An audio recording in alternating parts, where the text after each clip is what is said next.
What's up? Welcome. It's ACC Baseball, etc., presented as always by Pitch Logic, the system used by players, coaches, scouts, and instructors at all levels of play, from youth leagues to the big leagues. The easy-to-use and affordable technology makes the platform accessible to every player at every level. All the metrics and features used at the highest level. You can go to pitchlogic.com for more information.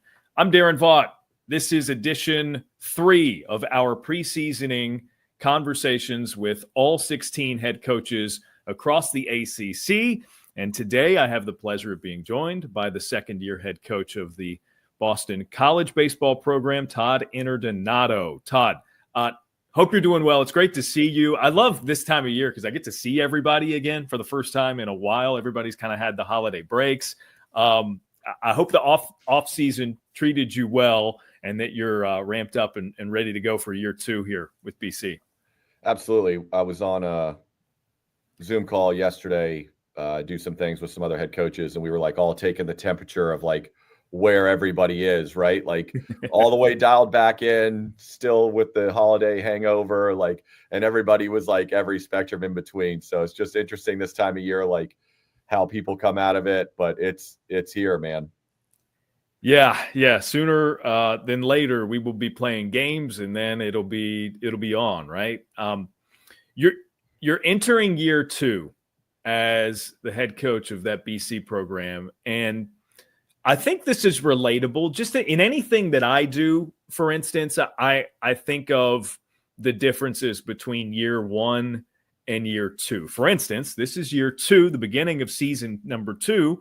With ACC Baseball, etc., the show being under the D1 Baseball Network umbrella, right? So that just means there are some things that we're renewing that are more comfortable this time around. This is the second such conversation I've had with you, as an example.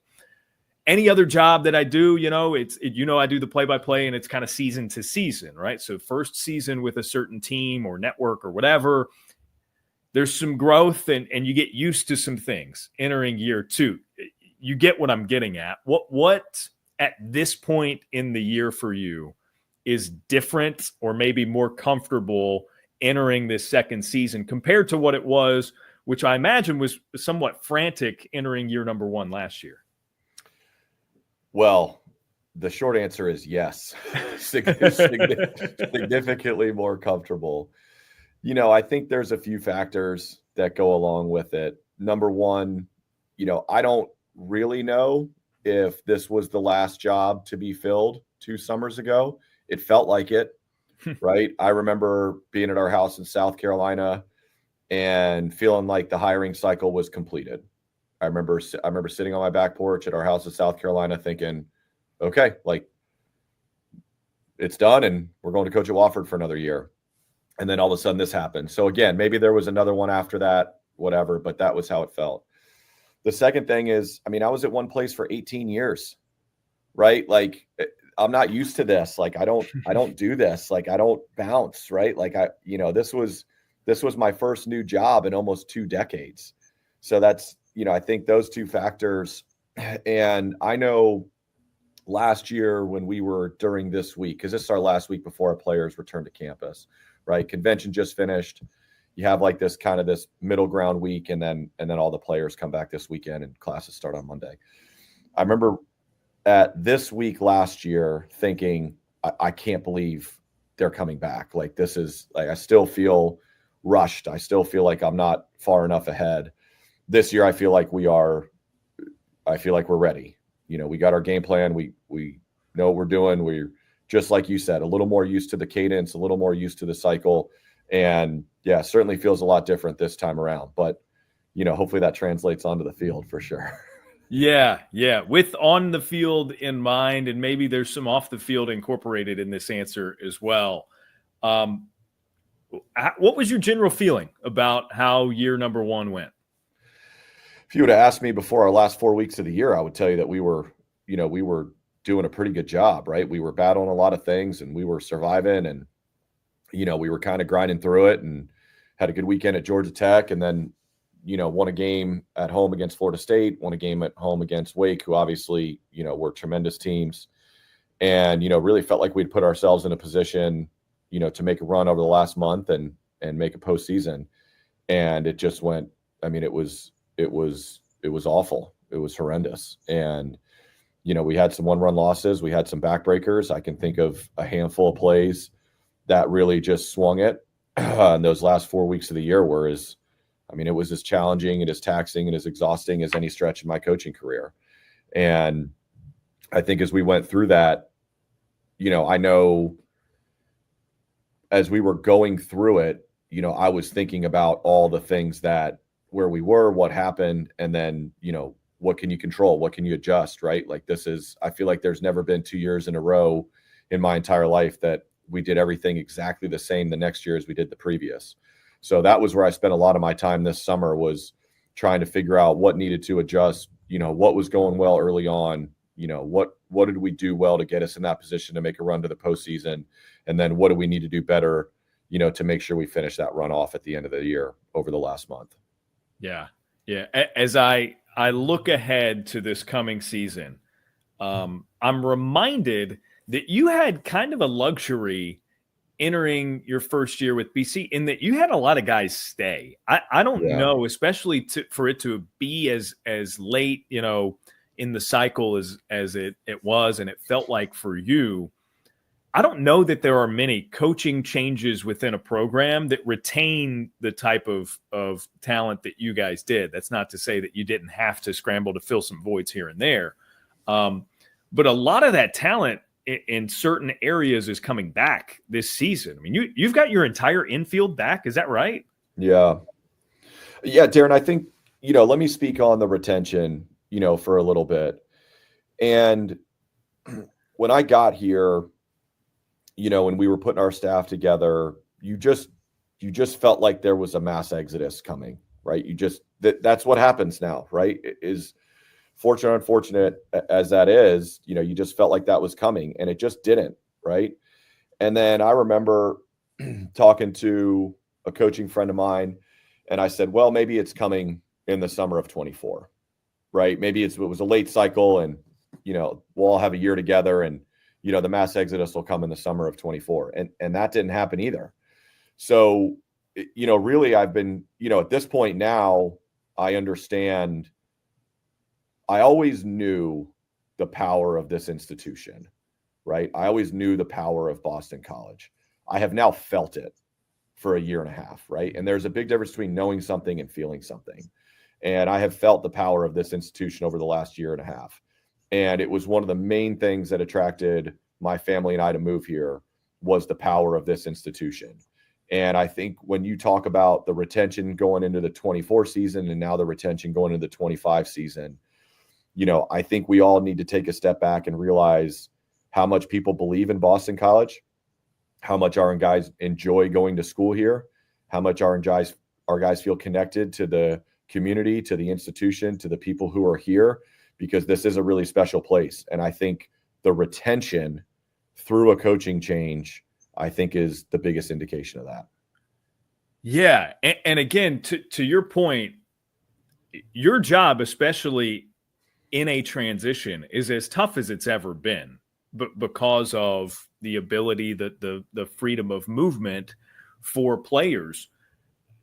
Did this require like tough conversations with some guys? I'm looking at, I mentioned the infielders, right? You're going to have your middle infield back with Vince Cimini and Sam McNulty and some other, proven guys who are established with the program, predating your time with the program, who are coming back.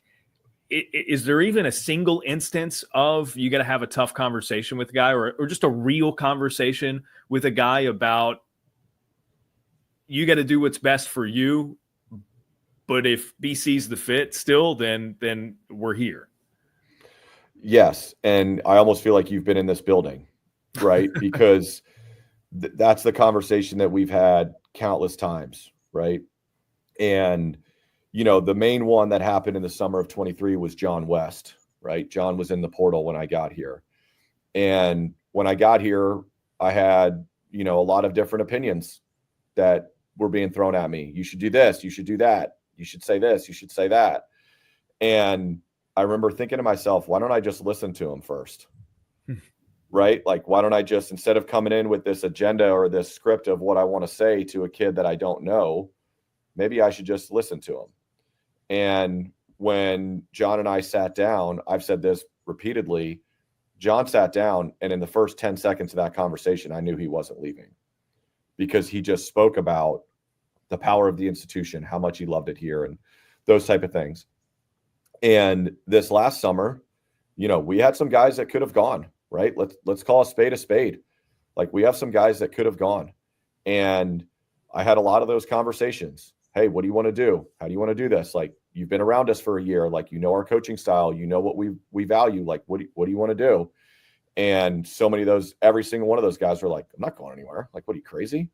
Like, and I'm like, okay, like, now you know what you signed up for in terms of what the institution is, but we're all different, right? Mike has different languages and verbiage and jargon and things that we're all trying to play good baseball, right? We're all trying to win games. We're all trying to put the best players on the field. Nobody ever argues about what we all want the end result to be. The difference of opinion is just the path to get there, and what we all value in terms of what we think is the best way to be successful. And so it was like, for me, those guys, okay, I know the power of the institution. I know what I've been, and now I've been in this system, for a year. It's like you have all the information. And that's really, to tell you the truth, as a coach, I know we are allegedly in control, right? We're the head coach of the program. You get to make the decision. You get to make the final decisions. But at the same time, as a human being, that's all the validation you could ever ask for, right? You go through a tough stretch at the end of that year that you feel like you're just playing awful baseball and you can't get a result and you're struggling. Trust me, I'm sitting there in the dugout, over those last 4 weeks going, I don't know what's going to happen. And when we do our exit meetings with our seniors and they speak the way they spoke, and then all these guys coming back, you're like, oh, okay. Like, all right. It does. It gives you some confidence as a head coach, and it gives you some validation. And I'd be lying if I sat here and said that didn't mean a lot to me.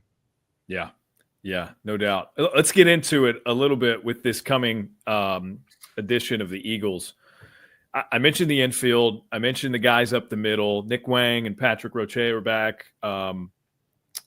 Kyle Wolf, who had a breakout season. I mean, this is the recipe for, at least in the position player group, a great first step forward in terms of, okay, what are we going to look like? What are we going to have as a foundational piece? Maybe you go one by one through those guys. Maybe it's just who jumps off the top of your head. But if I'm not mistaken, all were at BC prior to you, with the exception of Wolf. Wolf was here for a year. Yeah, he was as well. So, yeah. So all of those guys are part of that picture that you're describing in terms of staying and seeing it through. And I'm curious just what you've observed about their growth since your first day on the job. So I want to talk about Pat Roach first, because, Roach, really, I think I just butchered the pronunciation. I can never get that right. It's Roach instead of Roche. Yeah. Some people are blessed with a name like Vaught. Some people have a name like Internado. The people that have those names, we don't get offended by mispronunciations. It's happened to us our whole life, man. So no sweat. So anyway, but Roach, I think really what has been so impressive, and Pat was just upstairs when I walked into the building. He was up there hitting like he is every day. And Pat was late to the party last year. He was coming off an injury. He was coming off a surgery. He hardly played. I think maybe he got one at bat that weekend in Arizona. We were there. Maybe another one the next weekend in Texas, and then he just kind of started to work his way in. Well, then he got hurt basically that last home series, before he left, and went on that awful stretch. And I think really what I'm hoping we see with Pat is the difference between rehabbing, getting ready for a season, and training, getting ready for a season. And Pat's been in rehab mode for a long time, even going all the way up until the start of last year. And now he's in training mode. And he's been in training mode since the end of last season. And he's had a healthy fall and he's had a healthy offseason. The comment he just made upstairs literally 10 minutes ago was, over the last few years, I was hoping that opening day would be later and I would get more time to try to heal and try to get ready. Now I just want it. It can't come fast enough. So that's really a different mindset that he's in. And he's just, he's one that I think if you go to Pat, Sam, Vince, Nick Wang, Kyle Wolf, it's the familiarity, right? It's the experience plus the familiarity. And those guys have a ton of experience at this institution. These guys have a ton of experience in this league. And now they have the familiarity with our coaching staff and our language. And like I said, all those things that go along with being in year two. But Pat has been the one that really is the one that is that's the one I've looked at. You said, who jumps to the forefront of your mind? Pat is that one for me. Yeah. Yeah. So I think that feels like those are pretty surefire bets to be in a starting lineup on opening day, right? You've got those five in some way, shape, or form. My understanding is you've got, of course, some transfers in the position player group as well. The pitching staff is quite the rebuild job, and it's going to be a lot of new names to ACC baseball fans. You've got sort of in the way of several institutions within the ACC, some D3 transfers who are coming in, and that's what was the approach in terms of in this transfer portal age? You recognize, okay, we got to fill some pretty significant voids in the pitching staff. Where do we go? Where do we find those? What was the starting point?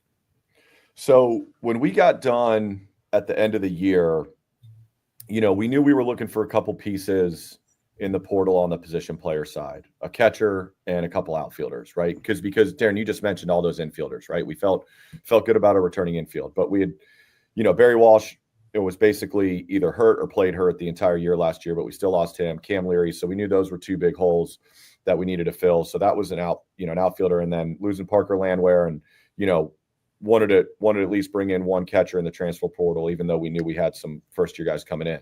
However, the focus was rebuilding the staff. That was the primary focus, right? That was Ryan and I sitting downstairs saying, okay, how many do we want? How do we spend this money?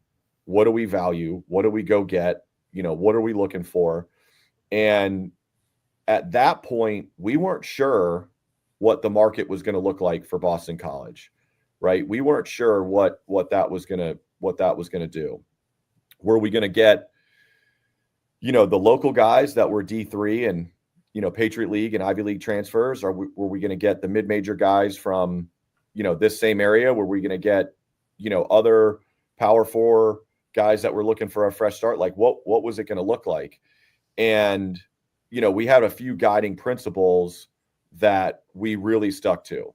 And that was how we ended up with the guys that we ended up. It was, we wanted to make sure that we were getting strike throwers. That was the big one, right? Like that was really the big one. We really didn't want to do the, hey, let's take a chance on this guy and see if he figures it out when he gets here. We wanted a little more. We were willing to sacrifice a little more top end stuff for a little more execution, right? We all want top end stuff and execution, but a lot of times everywhere you're at, you're choosing one or the other. It's that balance. And we just held, one of our guiding principles was we just wanted to make sure that we were getting guys who had proven they throw strikes and can execute. So that was really guiding principle number one. Guiding principle number two for us was, okay, we have a lot of roles to fill. Right. We have a lot of roles to fill, and we really wanted to bring in a lot of arms. And so that way, you start looking at money and you start looking at volume. It's one or the other, right? Like, do you want to really spend big on a couple, or do you want to try to bring in? And obviously you see the guiding principle, we ended up bringing in as many as we did. And as we went through the portal and as we went through, those two guiding principles were our thing, right? We wanted guys that we knew could come in and throw strikes. We wanted guys with proven track records, regardless of the institution or the level they were coming from. And then we needed to sign a lot of them. And that was really where we landed. And what was most interesting to me, and I would say to Ryan too, is what those guys were going to look like when they got here. Right? You can watch all the video you want. You can talk to all the evaluators you want. You can look at all the stats you want. But until they get here and they start throwing against all those experienced hitters that you just mentioned, you don't really know what you got. Yeah. And with that in mind, I'm curious, to what degree can you watch all the video you want and can you see all the metrics you want when it comes to, and again, like you've brought in an arm from MIT, a guy from Johns Hopkins, and I'm struck because you're not the only ACC program that kind of has this pipeline from the D3 world. I just think, as a matter of fact, look, I played for a couple of years with the D3 program. The resources are not the same. So I'm totally blind on this. What metrics, what anything do you have at your disposal for a pitcher from a Division III school when you're evaluating, say, that guy as opposed to someone from a Big Ten school who's looking for a new home?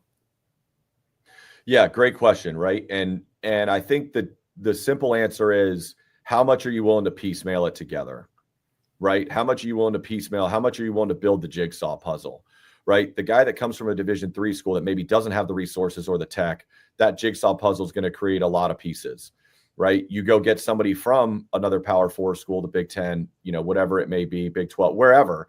That's one piece. You get everything in one-stop shop. You get video, you get metrics, you get everything. So just how hard are you willing to build that jigsaw puzzle?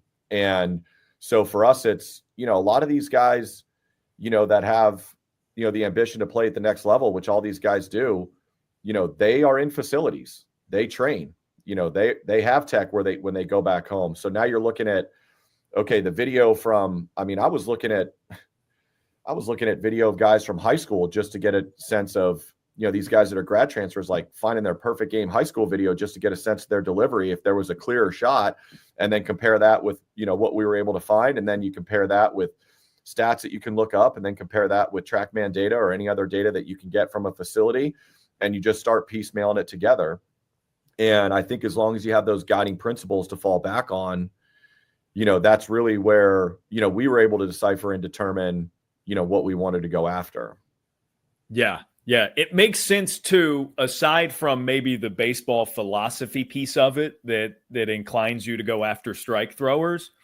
It makes sense that what you would be after in evaluating maybe some players that you've got less data on, that, the guys who get outs presumably are strike throwers. The guys who walk fewer batters than they strike out, than they get out, are presumably strike throwers. So it almost turns into this cycle where it's like, okay, we're evaluating a lot of Division III guys. We're evaluating a lot of maybe JUCO guys who we don't have that access to that kind of data from the school anyway. Whatever we're getting is going to come from their bullpen sessions with the data at a separate workout facility, and it's not going to be against batters. It makes sense that that's where you would lean based on what you've got access to and what you don't. Again, even aside from this, just whether it's a baseball philosophy thing, hey, we want guys who throw strikes.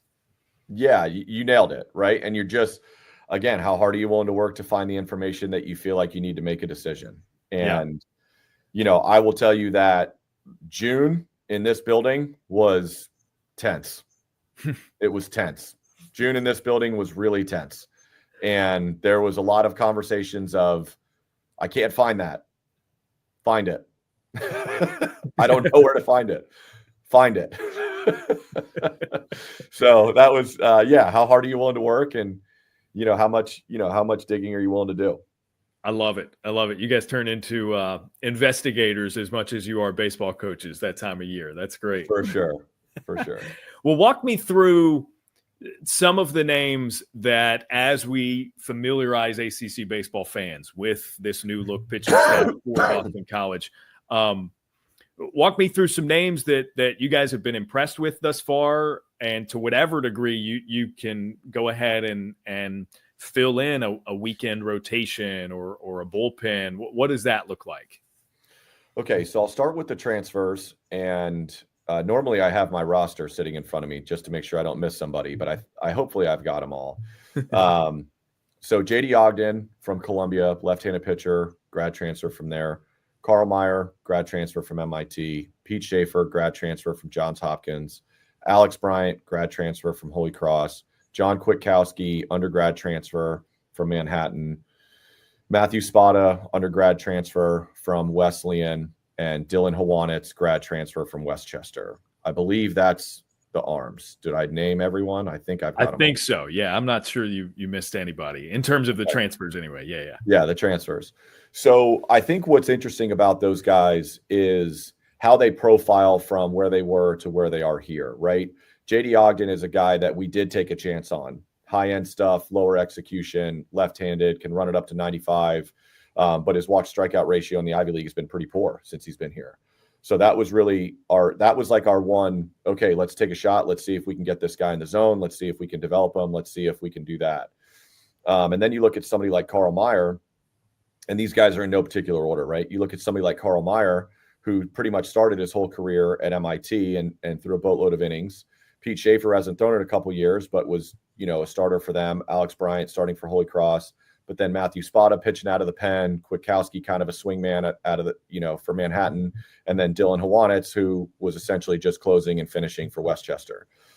What we have to figure out is how those do they profile the same here, or do they profile different? And the simple or the most natural thing is, okay, you take somebody like Alex Bryant or Carl Meyer, Pete Schaefer that have been in the starting roles and say, okay, maybe they go to the pen.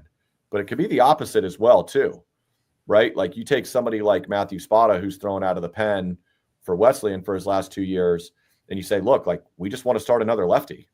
Like we just make the decision that we just want to have another left-handed pitcher to start along with AJ. Like, okay, let's just do that. And so for us, I think that's really the challenge. And of course, when you go through the fall, what we were really fortunate was we got a good, true, full look at all of those guys this fall. Yeah. Nobody was nursing an injury. Nobody was coming back.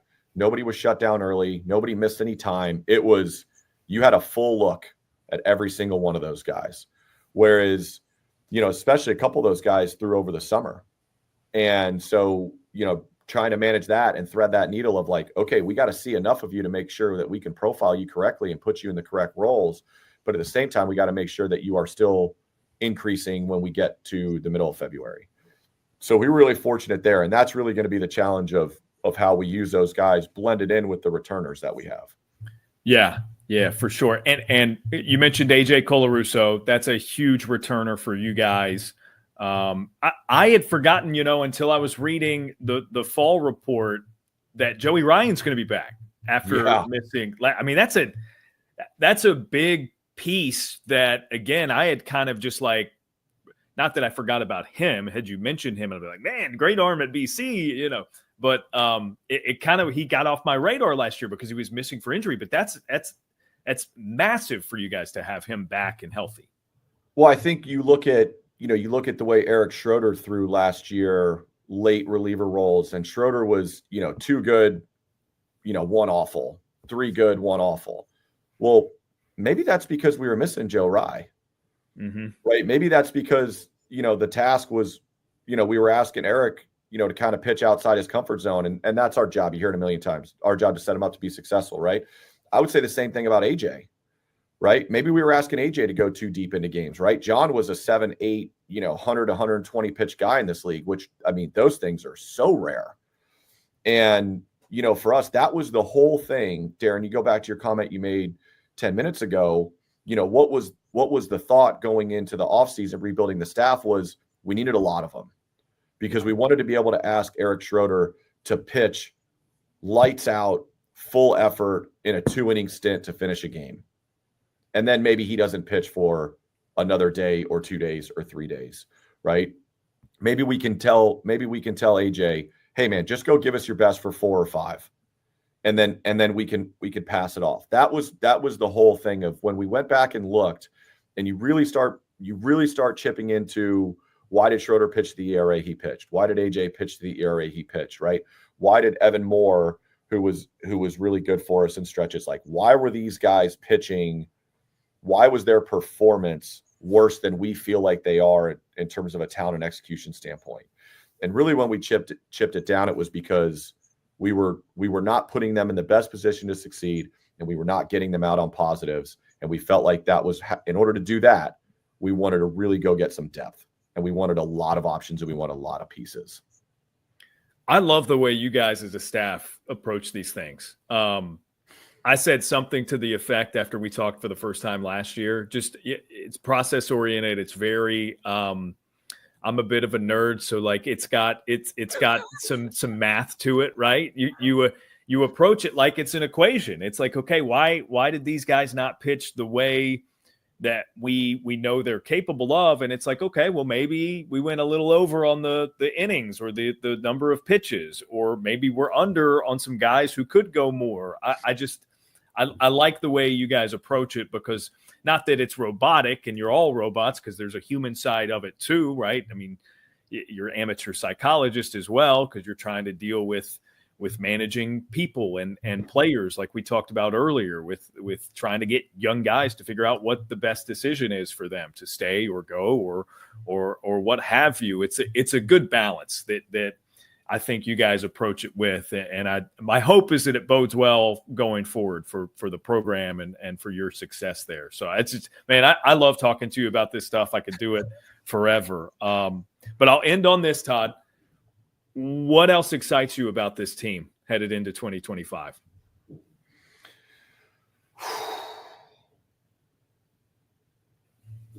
I think they're kind of pissed off. I think they're pretty angry, which I enjoy.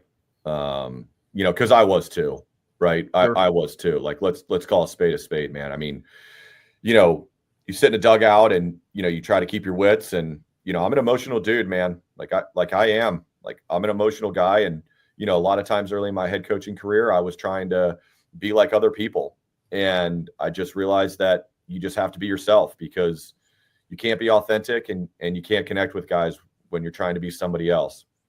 And I'm an emotional dude. I get fired up, I get angry, I get sad, and so for me, towards the end of that year, last year, I was trying to do everything I can to, keep my emotions in check and, go through it. But man, I mean, my wife and girls would tell you coming home, that was, I probably wasn't the best guy to be around. And I know I've harbored it. I know I have, over the last X number of months. I'm still harboring it. And the thing I like about it is I think our guys are as well. So that to me is good. And really what I guess that's kind of bled its way into a lot of different things. And I think coaches would tell you that, have everybody thinks it bleeds into everything, positively or negatively. And I think there's a little bit of an edge. And I think our guys, frankly, are a little pissed off. And that's kind of bled into everything so far this fall and this winter. Last thing for you. I hope the bleeding didn't go so far as to disrupt any kind of like off-season happiness getaway type stuff, right? I know you keep it with you and you take the job very seriously and you love what you do. Was there a personal getaway or whatever from this offseason? As little of an offseason as you guys get now, by the way, with transfers and all that fun stuff. Was there something memorable from the offseason in terms of a trip, something you read, something you watched as you were trying to sort of disconnect from the baseball at any point? Yeah, too. My wife and I do a pretty good job of making sure we do that. My wife's got a pretty high-end job as well. She works for Michelin Tire, extremely successful in her own right. So she is, she's pushed as well in her personal career. So we try to do that. We do one family vacation in the summer. This year we were able to go to the Atlantis down in the Bahamas with our 10-year-old and 9-year-old. Then they were 9 and 8. And that was just a great 5 days. And I told everybody, I've seen very few places that are equally as entertaining for adults as they are for a 9 and 8-year-old, but they able to encapsulate that. And then something unique that my wife and I do is every winter we travel to a random city to go to an NFL game, just to kind of travel. And we do it with some friends. So 2 other head coaches that will remain unnamed because I don't know if they're, but 2 other head coaches in college baseball, us 3, and then our 3 wives. We went to go watch the Lions and Bills in the middle of December when we were finished, which is just one of the coolest things we do. We did Buffalo a couple years ago. We've done, my wife and I, man, maybe we've done like 12 or 15 NFL stadiums. That's kind of something we do. So that's a good disconnect at the end of the winter, which is yeah, it's like my secret thing that I look forward to. We don't travel with kids either, which it's just me and my wife that go with these couples. So it's a blast. I love that. That's so cool. Maybe a Super Bowl preview that you guys caught. Yeah, maybe. And like the thing is, like, you know, maybe some of those guys are Bills fans. Like, I'm not a fan of either one. Like, I'm from Phoenix. Like, but it's just cool to go to different stadiums and see different environments, and you know, just like you said, just disconnect and just enjoy sport that's not yours. And all those cities are amazing. You know, every NFL city is amazing, and they all have a ton to offer. So great meals and good times and good football for sure. So that was our thing. I love that for you. That's a cool tradition. What a cool thing. Right on. All right, Todd. I've taken up enough of your time. You got a lot going on. Is pretty soon it's going to be, you know, we're all skiing downhill, and we got to learn to what's the saying? Pizza instead of hot dog. We got a pizza through the spring rather than hot dog. It's going to be a long one. It'll be short. It'll happen fast, and it'll be here before you know it. Under 40 days, I guess, until opening day, as we talk right now. But I appreciate it. Best of luck in 2025. I assume I'm going to be bouncing around doing play-by-play here and there. So I hopefully I'll get to see you guys in person, like I do most seasons. And if not, I'm sure we'll talk again soon. But really appreciate the time. Absolutely. Thanks, Darren. Thanks for everything. You got it.